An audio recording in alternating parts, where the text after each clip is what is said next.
कहानी की शुरुआत 5000 साल पहले दिखाते हुए होती है, जहाँ पे हम एक जालिम राजा को हुकूमत करते हुए देखते हैं। एक वो भी वक्त था जब ये शहर आजाद हुआ करता था, लेकिन अब इस जालिम राजा ने यहाँ के लोगों को अपना गुलाम बना लिया है। ये राजा यहाँ के सभी लोगों से जमीन की खुदवाई करवा रहा होता है। असल में इसको एक ऐसे मटेरियल की तलाश थी, एक ऐसी चीज की तलाश थी जो इसको जादुई ताकतें दे सकती थी, और इस वजह से ये पहले से ज्यादा ताकतवर हो जाता और इस शहर पे नहीं बल्कि पूरी दुनिया में ही हुकूमत कर सकता था। बेसिकली इस मटेरियल का नाम एटर्नियम है, जिसकी मदद से ये एक ऐसा ताज बना लेगा जिससे ये अपने अंदर सुपर हीरो वाली पावर्स को हासिल कर सकता है। यहाँ पे मामूल के मुताबिक मजदूर खुदाई कर रहे होते हैं और उसी दौरान एक मजदूर को वो एटर्नियम पत्थर मिल जाता है, जिसको वो जालिम राजा हासिल कर लेता है और बहुत जल्द ही अपना वो ताज भी बना लेता है, जिसको पहनने से उसे बहुत सी ताकतें मिलने वाली हैं। इसी बीच में हम एक छोटे लड़के को भी देखते हैं जो कि उस जालिम राजा के खिलाफ खड़ा हो जाता है। वो गाँव वालों को समझाता है कि हमें इस जुल्म से बचना चाहिए, हमें उसके आगे नहीं झुकना चाहिए। लेकिन जब जालिम राजा को पता चलता है कि ये तो मेरे खिलाफ खड़ा हो रहा है, तो वो उसे मारने का हुक्म दे देता है। और जैसे ही उसको मारा जा रहा होता है तो वो लड़का एकदम से गायब हो जाता है और एक ऐसी जगह पे आ जाता है जहाँ पे बहुत से देवता बैठे हुए थे। ये 6 गॉड्स या देवता इस बच्चे को कहते हैं कि तुमने हिम्मत की, हमें बहुत अच्छा लगा, इसलिए हम तुम्हें एक ऐसी पावर देने जा रहे हैं जिससे तुम एक लफ्ज शज़ाम बोलोगे तो तुम्हारे अंदर हम सब की पावर्स आ जाएंगी और तुम इतने ताकतवर बन जाओगे कि तुम आराम से उस जालिम राजा को हरा सकते हो। ये छोटा लड़का करता भी ऐसे है, वो शज़ाम बोलता है और बहुत ज्यादा पावरफुल बन जाता है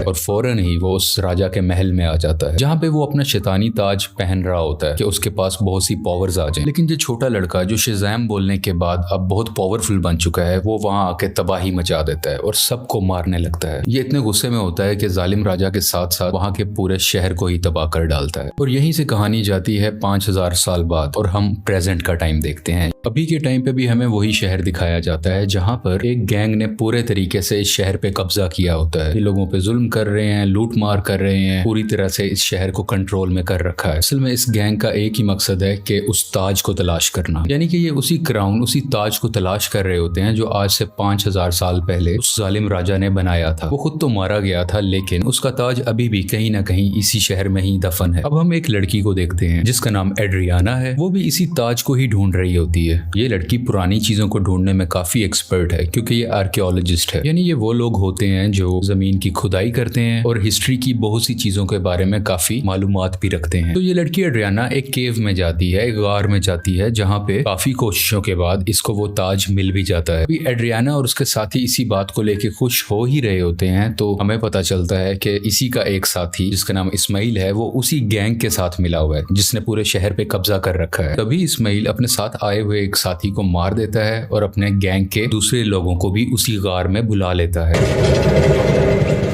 अब लोग इसकी तरफ गन पॉइंट करते हैं और उसे कहते हैं कि एड्रियाना, हमें तुम वो ताज दे दो। तभी ये लड़की नीचे देखती है और वहां पे कुछ वर्ड्स लिखे होते हैं। जब ये उसे पढ़ती है तो इसके मुंह से निकल जाता है शज़ाम। ये लफ्ज बोलते ही वहां पे ब्लैक एडम आ जाता है और वहां पे आए हुए सब गुंडों को मारने लगता है। इतना मारता है कि वहां पे कोई भी नहीं बच पाता। जबकि रही बात इस्माइल की, जो गुंडों के साथ मिला हुआ था, वो वहां पे मरने का नाटक करता है, इसलिए उसकी जान यहाँ पे बच जाती है। क्योंकि एड्रियाना ने ब्लैक एडम को जिंदा किया होता है, दोबारा से जगाया होता है, तो वो उसको कुछ भी नहीं कहता। अभी ब्लैक एडम वहीं पर होता है कि गैंग के कुछ और लोग आ जाते हैं और उस पर एक स्पेशल वेपन से अटैक करते हैं। ये वेपन उसी एटर्नियम मटेरियल से बना होता है जिसकी मदद से वो ताज भी बना था। और जैसे ही ये मिसाइल ब्लैक एडम को लगता है तो उसे वाकई दर्द महसूस होती है। ब्लैक एडम उस मारने वाले गुंडे की तो जान ले लेता है, लेकिन उस रॉकेट या उस छोटे से मिसाइल के लगने की वजह से खुद भी बेहोश हो जाता है। तो हमें यहाँ पे ये पता चलता है कि एटर्नियम ऐसा मटेरियल है जो ब्लैक एडम की कमजोरी है और इसी मटेरियल से ब्लैक एडम को मारा भी जा सकता है। तो ये देखते हुए एड्रियाना काफी परेशान हो जाती है और वो ब्लैक एडम को अपने घर ले जाती है। जैसे ही ब्लैक एडम को होश आता है तो वो यहाँ पे एड्रियाना के बेटे से मिलता है। ये बच्चा ब्लैक एडम को कहता है कि आप 5000 साल से उस गार के अंदर बंद थे, अब क्योंकि हमारा शहर गुलामी बसर कर रहा है, वो गैंग हमें जीने नहीं दे रहा, तो आप हमारे लिए एक मसीहा बन के आए हो, आप ही हमारे शहर को उस गैंग से बचाओगे। ब्लैक एडम को यहाँ पे कोई फर्क नहीं पड़ता। वो कहता है कि आज से 5000 साल पहले ये मेरा शहर हुआ करता था, अब यहाँ पे सब कुछ बदल चुका है, तो इस शहर को बचाने के लिए मैं रिस्पॉन्सिबल नहीं हूँ, मुझे इस शहर और यहाँ के लोगों से कोई मतलब नहीं है। और ये बात कहते ही वो घर से बाहर आ जाता है और शहर में फिरने लगता है और शहर को देखने लगता है। इसके बाद हम एक फीमेल लीडर को देखते हैं जिसका काम इस दुनिया में आने वाले सुपर हीरो और सुपर विलन्स को रोकना होता है। दुनिया में ऐसे हालात रखने होते हैं जिसकी वजह से आम लोगों को कोई मुश्किल ना आए और हमारी जमीन को भी कोई खतरा ना हो। वो यहाँ पे एक सुपर हीरो हॉकमैन से बात कर रही होती हैं। कहती हैं कि ब्लैक एडम अब वापस आ चुका है और उसे अगर रोका ना गया वो पहले की तरह इस बार भी बहुत ज्यादा तबाही मचा सकता है, और वो अगर पागल हो गया, वो गुस्से में आ गया, तो उसको रोकना लगभग नामुमकिन है। हॉकमैन इस चीज के लिए राजी हो जाते हैं और अपनी टीम इकट्ठी करते हैं जिसमें और भी बहुत से सुपर हीरोज शामिल होते हैं और सब मिलकर ब्लैक एडम को पकड़ने के लिए निकल जाते हैं। दूसरी तरफ उस गैंग के कुछ लोग एड्रियाना के घर पहुंच जाते हैं क्योंकि उन्हें पता था वो ताज अभी भी उसी के पास है, तो वो ताज लेने ही गए थे। और जैसे ही वो लोग एड्रियाना की फैमिली पे हमला करने वाले होते हैं तो ब्लैक एडम्स वहां पे उनको बचाता है और उस गैंग के लोगों को एक बार फिर से मार डालता है। और बचे हुए कुछ लोगों से ये अभी फाइट कर ही रहा होता है, तभी उसी वक्त हॉकमैन की बनाई हुई टीम वहां पे आ जाती है और ये सब मिलके ब्लैक एडम से लड़ाई करने लगते हैं। लेकिन अभी भी ब्लैक एडम इन पर भारी था। वो गैंग के लोग और जस्टिस सोसाइटी की टीम दोनों मिलके भी इसका कुछ नहीं बिगाड़ पा रहे थे और आखिरकार ब्लैक एडम वहां से चला जाता है। ये जस्टिस सोसाइटी की टीम जो कि हॉकमैन की बनाई हुई टीम है, वो एड्रियाना के पास आते हैं और उसे मदद मांगते हैं कि तुम हमारी हेल्प करो उसको पकड़ने में। लेकिन एड्रियाना उन्हें कहती है कि तुम तब कहाँ थे जब हम पे ये जुल्म हो रहे थे, तुम लोगों को तो मैंने पहले कभी नहीं देखा। एक ब्लैक एडम ही है जिसने हमें बचाया, जब मैं मरने वाली थी तो उसी ने ही मुझे बचाया था। जस्टिस सोसाइटी के लोग कहते हैं जिसको तुम समझ रही हो कि वो तुम्हारी हिफाजत कर रहा है, वो बहुत खतरनाक है। आज से 5000 साल पहले भी उसने हमारे इसी शहर को पूरे तरीके से तबाह कर दिया था। और बिल आखिर ये लोग एड्रियाना को राजी कर लेते हैं और इसीलिए एड्रियाना इन सबको ब्लैक एडम के पास ले जाती है ताकि सब लोग बैठ के आपस में बात कर सके, ताकि वो दोनों एक दूसरे की बातों को समझ सके और इनकी आपस की लड़ाई आपस में खत्म हो जाए। तभी दूसरी तरफ इस्माइल जो कि एड्रियाना का साथी था, वो उसके घर में एंटर हो जाता है ताकि वो ताज वहां से ढूंढ सके और उसका इस्तेमाल अपने लिए कर सके। लेकिन जब उसे वो ताज नहीं मिलता तो वो गुस्से में एड्रियाना के बेटे को उठा के अपने साथ ही ले जाता है। यहाँ काफी चालाकी से इसका बेटा अपनी मदर यानी एड्रियाना को फोन कर देता है और सब कुछ बता देता है कि मुझे किडनैप कर लिया गया है, मुझे इस्माइल ने ही किडनैप किया है। ये सुन के ये काफी परेशान हो जाती है, इसलिए ये जस्टिस सोसाइटी और ब्लैक एडम से हेल्प मांगती है, मेरे बेटे को वापस लाने में मेरी मदद करो। और ये दोनों राजी भी हो जाते हैं और मिलकर उसके बेटे को ढूंढने लगते हैं। यहीं पर हॉकमैन उस गैंग के 2 आदमियों को पकड़ लेता है और मार के पूछने पे उसे पता चलता है कि इस्माइल कहाँ पे है। इस्माइल ने उसके बेटे को एक खुफिया जगह में रखा है जो कि एक रेगिस्तान में है। और जब ये सब यानी ब्लैक एडम और जस्टिस सोसाइटी उस जगह पर पहुंचते हैं तो देखते हैं कि इस्माइल ने उसके बेटे पे गन पॉइंट की हुई है। और यहाँ पे इस्माइल एक राज बताता है कि वो गैंग जो पूरे शहर में तबाही मचा रहा है उसका लीडर मैं ही हूँ और ये सब गुंडे मेरे लिए ही काम करते हैं। इसलिए वो एड्रियाना को कहता है कि अगर तुम्हें अपने बेटे की जान बचानी है तो मुझे वो ताज दे दो। तो ये परेशान माँ उसको वो ताज दे देती है ताकि उसके बेटे की जान बच सके, लेकिन इसके बावजूद भी वो उस बच्चे पे गोली चला देता है। और जैसे ही ब्लैक एडम ये देखता है तो वो तेज स्पीड से उड़ता हुआ उसके आगे आकर उस बच्चे की जान बचा लेता है और यहाँ पे इस्माइल को अपनी लाइटनिंग से जला के मुकम्मल तरीके से खत्म कर डालता है। यहाँ पे ब्लैक एडम भी हॉकमैन से मिलता है और उसको एक बहुत बड़ा राज बताता है कि आज से 5000 साल पहले वो लड़का जिसने उस जालिम राजा के खिलाफ आवाज उठाई थी वो मैं नहीं था बल्कि वो मेरा बेटा था। और जब जालिम राजा मेरे बेटे को मार रहा था तो वो उसी वक्त वहीं से गायब हो गया था। इस चीज को देखते हुए जालिम राजा को बहुत गुस्सा आया क्योंकि अब वो मेरे बेटे को तो ढूंढ नहीं पा रहा था, तो उसने मुझे मेरे घर वालों को पकड़ लिया और हमें बहुत मारा पीटा। हमें इतने बुरे तरीके से मारा गया कि शायद कोई जानवरों पे भी ऐसा सलूक नहीं करता। देखते ही देखते मेरी वाइफ वहीं पर मारी गई और मैं भी तकरीबन मरने ही वाला था, तभी मेरा बेटा मेरे पास वापस आ गया जिसके पास बहुत सी शक्तियां थी, बहुत सी पावर्स थी और उसने अपनी सारी पावर्स मुझे दे दी, यानी कि अब सारी पावर्स मेरे अंदर आ चुकी थी। अभी हम दोनों बात कर ही रहे थे तभी जालिम राजा के लोगों ने एक बार फिर से हम पे हमला कर दिया। वहां पे मैं तो बच गया क्योंकि मेरे पास बहुत सी पावर्स थी, लेकिन मेरा बेटा मेरी आंखों के सामने ही मारा गया। अपने बेटे को मरता हुआ देख के मैं आग बगूला हो गया, यानी मुझे बहुत गुस्सा आ गया और मैंने जालिम राजा और उसके लोगों को तो मार दिया, लेकिन वो पावर्स वो शक्तियां मेरे काबू में नहीं रही, मैं उन्हें कंट्रोल ही नहीं कर सका और देखते ही देखते ये पूरा शहर मेरे ना चाहते हुए तबाह हो गया।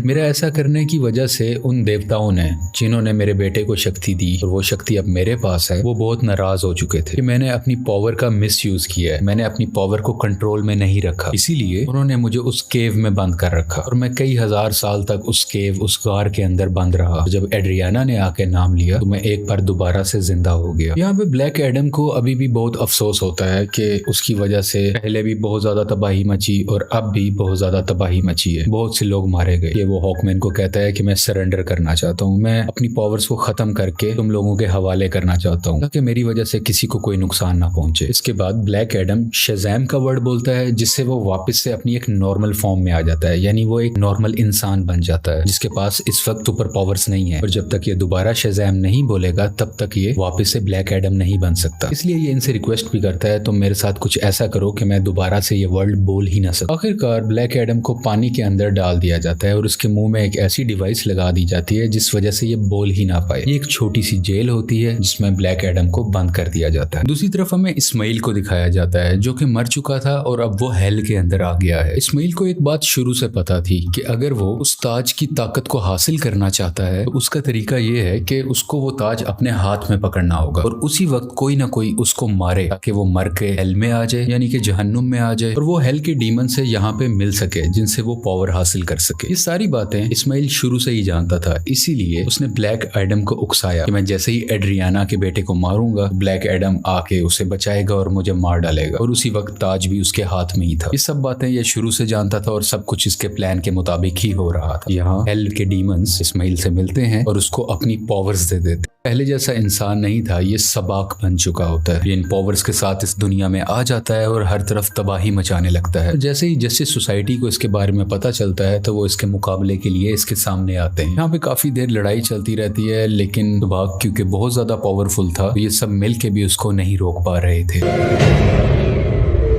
इसी जस्टिस सोसाइटी के एक और टीम मेंबर जिनका नाम डॉक्टर फेट है, वो अपनी मल्टीपल फॉर्म्स में आते हैं, मुख्तलिफ पावर्स का इस्तेमाल करते हुए सबाक को मारने की कोशिश करते हैं, लेकिन फिर भी कामयाब नहीं होते और बहुत जल्द ये सब समझ जाते हैं कि सबाक को ब्लैक एडम के अलावा और कोई नहीं हरा सकता। इसलिए वो यहाँ पे टेलीपैथी के जरिए ब्लैक एडम से बात करने लगते हैं, को बताते हैं कि हमें तुम्हारी हेल्प की जरूरत है और ये लोग यहीं से उसकी काफी हेल्प भी करते हैं ताकि वो खुद को आजाद करवा सके। वहां से निकलते ही वहां के कुछ सोल्जर्स को मारता है,